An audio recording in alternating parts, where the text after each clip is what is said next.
Hello, everyone, and welcome to today's Tips Tuesday. My name is Jeff Mitchell, and I'm a senior consultant here at Fiducian and a pension plan specialist. Today, I'm here to talk to you about how corporate pension plan liabilities are measured and the steps that plan sponsors can consider to potentially lessen the confusion and the cost of pension plan management. When valuing liabilities, the first question is which measure of liabilities, as unfortunately there are many different measures.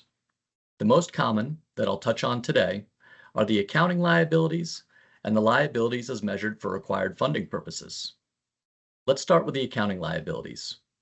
Accounting liabilities are valued by projecting out the annual benefit payments to participants and discounting those cash flows back to the present using current high-quality corporate bond discount rates. Rather than current interest rates, less onerous funding regulations allow for the use of smoothed interest rates that are averaged over periods as long as 25 years. These smoothed interest rates have, at least until recently, been much higher than current rates, resulting in lower liability valuations for funding purposes. Remember, higher rates mean lower liability values and vice versa. Let's take a look at a real-life example of a plan experienced during 2022 to get a better sense of how the use of these different discount rates can impact funded status.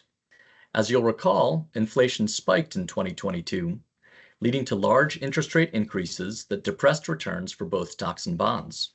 As a result, we see here that assets for our sample plan declined 21% during 2022. Now let's take a look at the liability side. With their interest rate sensitivity, our accounting liabilities also experienced a significant decline for the year. As a result, despite the poor asset performance, our plan that started at 90% funded, or with a roughly $8 million deficit, actually saw improvement over the course of 2022, finishing at 94% funded, or with a deficit of only $3.5 million. Quite a different picture emerges when we look at things from a funding perspective. As a result of using the higher 25-year average interest rates, funding regulations say that our plan started the year not at 90% funded, but instead at 136% funded, or with surplus assets of roughly $19 million. However, due to the fact that 25-year average interest rates are slowly coming down over time, our funding liabilities increased on the year, and as a result, the plan's funded ratio declined from 136% to 101%, wiping out our surplus for funding purposes. So which is it? Was 2022 a good year or a bad year for our sample plan? In general, we tend to steer clients towards the accounting measure as it's more of an economic measure that reflects the true cost of the plan. That said, for many clients, cash is king, and they may be less concerned with the accounting measure. Therefore, when setting an investment strategy, it's critical for us to gain a better understanding of the plan sponsor's goals and objectives. A final point. Notice that with current interest rates now approaching 25-year average rates, there's been a convergence between the two values. This is important because plan sponsors have a choice of discount rates for funding purposes.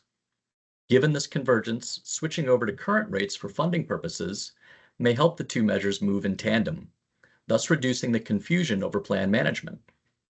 Such a switch may also have the added benefit of lowering the plan's PBGC variable rate premiums, putting more money in the plan sponsor's pocket. However, making this change is typically irrevocable and should be considered in close collaboration with the plan's actuary and investment advisor. Clear as mud? Hopefully this has been helpful, but on the off chance it raises more questions than it answers, please don't hesitate to reach out to your Fiducian consultant or reach us on the web at www.fiducianadvisors.com. Thanks for listening.